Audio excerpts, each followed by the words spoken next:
Tiesitkö sä, että tässä mun tekemässä anabolisessa mustikkapiirakassa on vaan 400 kaloria ja 50 grammaa L-protein?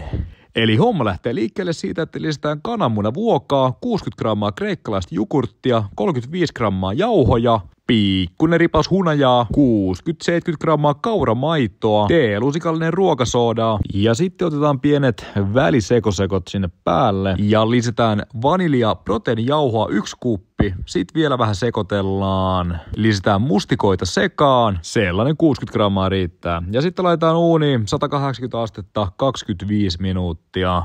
Ai, kun näyttää hyvältä.